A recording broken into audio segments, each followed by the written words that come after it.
Bada boom indeed. I'm John Redland with a retro review of The Fifth Element, one of my favorite movies of all time. Not even sci-fi, one of my favorite movies. Directed by Luc Besson, who brought us The Professional, The Big Blue, La Femme Nikita, Lucy, Anna, and he's brought us a whole bunch of other stuff. He brought us Valerian, City of a Thousand Planets, a movie that other people hated, but I actually own. And I fucking love The Fifth Element from start to finish. Obviously, as a retro review, I will be doing spoilers, but if you haven't seen The Fifth Element, what the fuck are you waiting for? Bruce Willis is a cab driver that basically gets sucked into a save the world plot.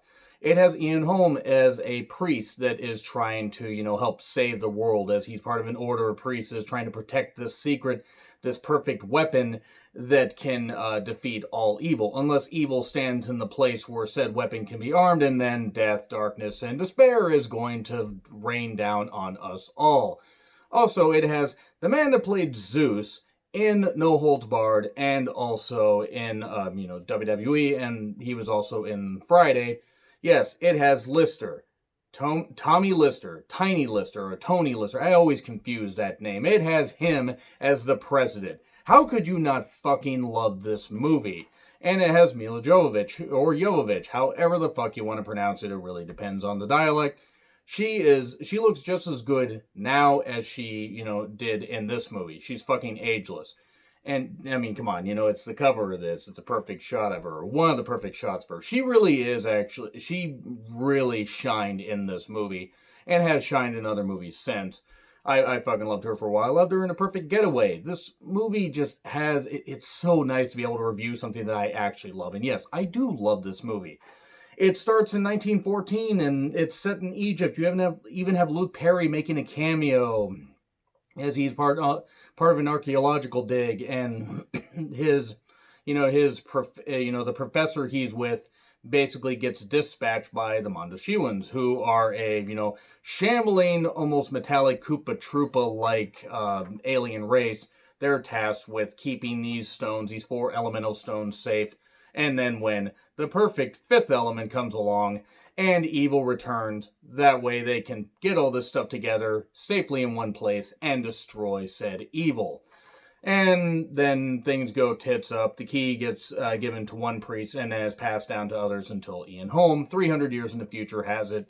And then there is this ancient evil sent by a being called Mr. Shadow that has a man named John Baptiste Emmanuel Zorg, played by Gary Oldman, as a crazy, just insane boss with absolutely no discernible accent. I have no clue where his accent is supposed to be from. I'm not sure if it's supposed to be every Southern stereotype mixed together or what, but Gary Oldman's goddamn awesome in this. Fun fact, neither Gary Oldman or Bruce Willis share a scene together. The main hero, and or at least one of the main heroes and the villain don't share a scene. I mean, I guess you could argue that Mila Jovovich as Lilu is the ultimate hero, but it's just kind of weird that you have these two big actors and these two big characters and they don't actually meet.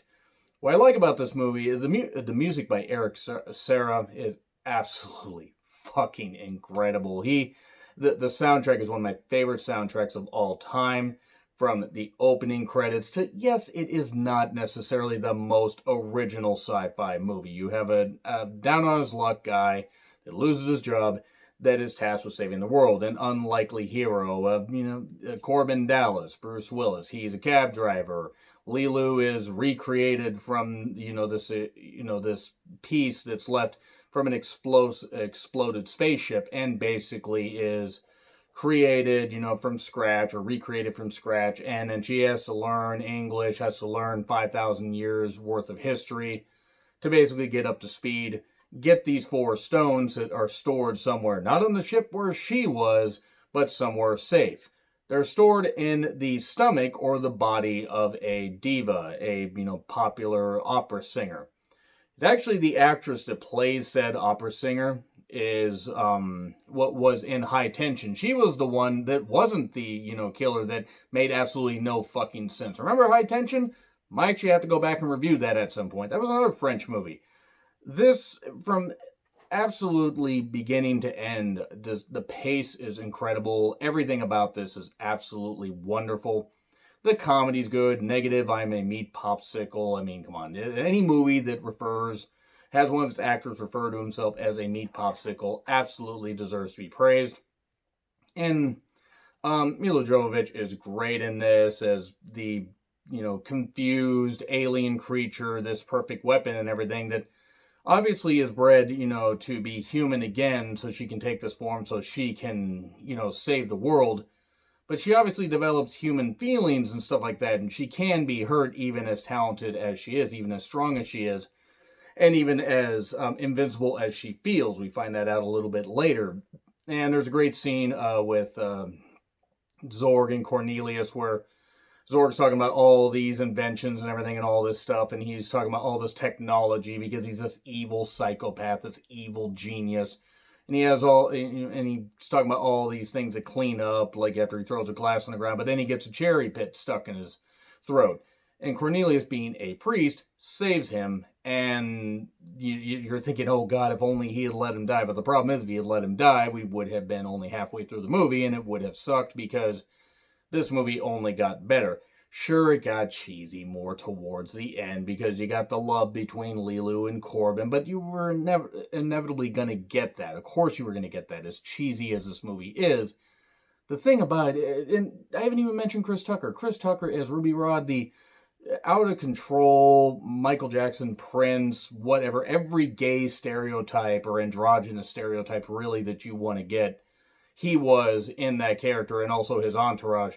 These are characters I don't necessarily know would fly today, even though I don't think they were trying to be offensive, but some could see them as offensive. I would still laugh, and I think they would be great.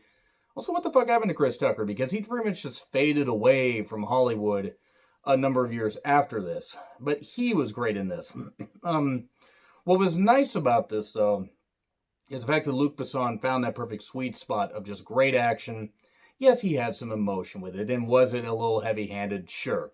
He married Milla Jovovich and actually dated her for a couple years, or they actually were married for a couple years, and it actually explains why Messenger's story of Joan of Arc happened. Because she was in that, and that movie had no right to exist. And, even though the cast was pretty goddamn great. But anyway, watching this was... The action scenes were great. The comedy stuff was really good. Okay, cheesy? Sure. 100%. But it's fun. This movie is a fucking boatload. It's a goddamn planet full of fun. And even, Lister as the president, he's funny. I don't know why it just amuses me that a man that competed against Hulk Hogan was playing the president in an actor that was in a movie that came out of the movie to face Hulk Hogan at SummerSlam 89 is facing off again, is the president here in this movie. That's just so fucking amusing. But everything about this movie is perfect. I mean, is there such a thing as a perfect movie? That's up for debate, really.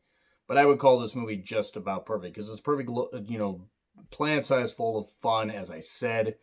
And the opera scene, I mean, I hadn't even really touched on that. I love the song. It's actually obviously a real opera singer, not the actress playing the diva that sings that great, great song, though. And the soundtrack's fucking incredible. Listen to this soundtrack. It is fucking wonderful. It is a great goddamn soundtrack from beginning to end, though they did have to kind of do a stock version of when Ruby Rhod talked to Corbin Dallas and everything and did his stuff, and the comedy just before they got aboard the spaceship to go towards, the cruise ship, and all the multiple hot women that were in this.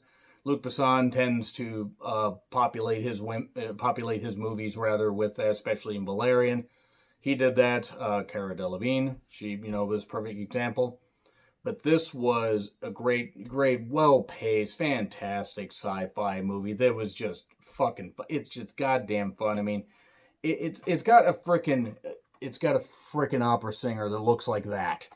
I mean, if you haven't seen the movie, shut up and take my goddamn money. I watched this movie like 4 times in theaters. Granted, movies were a lot cheaper back then, but I digress. Yes, there is the question of how did she sing with those stones inside her, but it was what it was. Eventually, they get the stones activated, and they save the world. Leeloo and Corbin fall in love, and then they're fucking in a chamber that's supposed to heal them. That's one way to heal. That's some good therapy right there. I'm disappointed, though, that there was never a sequel. I didn't touch on that until now. I'm disappointed they never did a sequel, because apparently it didn't do that well in the US, which is very disappointing, because this movie was goddamn amazing. And it really should have done a whole lot better than it did. Now, it did better in this country than Valerian did. Valerian really did not do that well. But Fifth Element did really good in France, which makes sense, given that Luc Besson is pretty revered in France, at least as a filmmaker. What I like about this, though, is just it's breezy, it has so much fun, and it's just great scene to scene to scene. Is it perfect? That's up for you to decide. But I would call this a perfect sci-fi movie because it's just a boatload of fun. Anyway, let me know what you guys think in the comments. Like, share, subscribe, Twitter handle in the description. I'm John Ritland. I'll see you soon.